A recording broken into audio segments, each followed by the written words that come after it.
Hello students, this video is for class 12 science. In this video I am going to continue with the botany chapter that I have started with you people, that is heredity and variation. So let's just continue with our chapter. So today we will start with the topic of phenotype.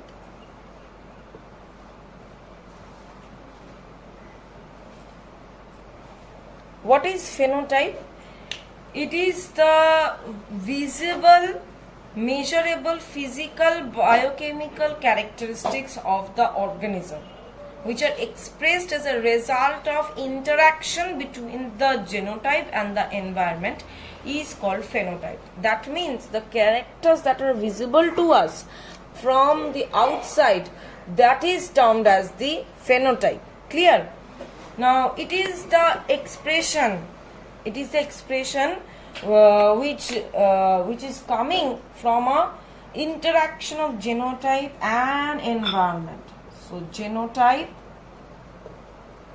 and environmental interaction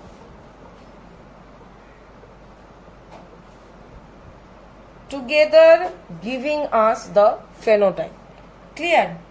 So these genotype phenotype differences are there in your book. You are going to read it from the book. Next topic is that homologous and non-homologous chromosomes.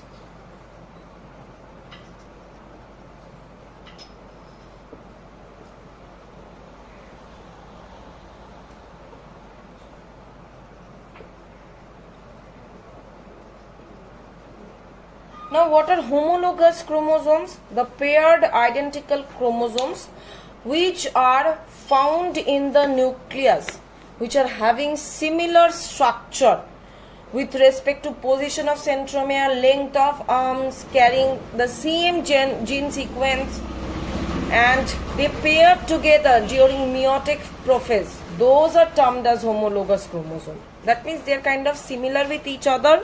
Everything is similar. Those are the homologous chromosomes. Now what do you mean by non-homologous chromosome? Just the opposite of the homologous one. That means these chromosomes are dissimilar in their structure as well as their gene content, and they do not never pair up with each other. That is termed as the non-homologous chromosome. Clear? Now the next term is genome. What is this genome? The genome, it is the gene contained in a single set of chromosome. That means suppose we are the 46, our genetic composition or our chromosome number is 46, right? So in a haploid nucleus, that is, in a haploid nucleus, what will be our genetic or a chromosomal content? That will be 23. So the genes contained in a single set of chromosomes. Single set means this one. That means in the haploid nucleus, not in the diploid. That means the gene contained in this haploid nucleus is termed as genome. All the genes contained in the haploid nucleus is termed as genome. Next is genomics. What is it? It is a branch of genetics which studies the genome of the organism. That means it is primarily concerned with the genome of the organisms. Clear? Next we will go for proteomics. Proteomics. What is this proteomics? It is the study of the proteins. That means how the proteins are being synthesized by a cell or by the organism. This study of protein is termed as proteomics. Okay. Next is that pure and hybrid. Pure breed and hybrid.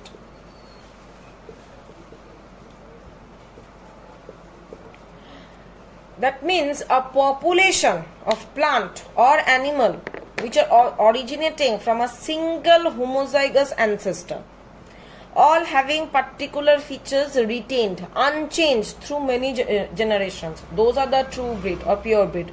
This is quite impossible. Today at this point of time, no one is pure breed. Okay, and hybrid means a crossbreed plant or animal or a heterozygote organisms for a particular trait is known as hybrid. Okay, next is that sex chromosome and autosome. Sex chromosome and autosome, this you have learnt in class 10. Sex chromosome, another name is allosome, and the other one is autosome. Now, sex chromosome means the chromosome which are morphologically different with each other, but they are responsible for the identification of the gender of an organism. Those are termed as the sex chromosome or allosome.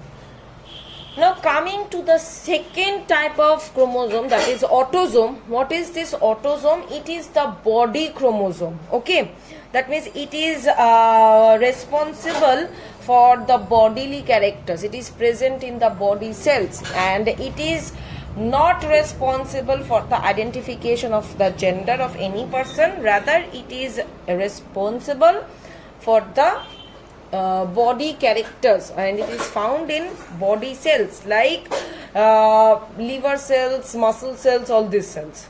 Okay, next we will move on.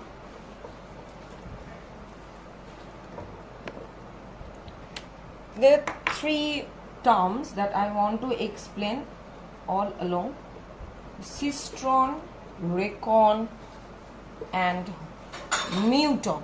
What are they? Cistron, recon, and muton. Coming to the first one, cistron. This is a single, or you can say a small DNA sequence which is required to produce, or which is required to code for a single polypeptide chain. So this is a part of the DNA or a segment of the DNA which is required to produce the single polypeptide chain, that is termed as cistron. Coming to recon, it is also a smallest unit of DNA where recombination of the nitrogen bases or the recombination of the nucleotide molecules can occur. That is the recon. And this last one, this muton, it is the smallest unit of mutation. We know that mutation takes place in a very small area or a very small space of the DNA. This muton, it is also a very smallest unit of mutation which has taken place in the DNA, and that is termed as the muton, which will ultimately lead to the mutation.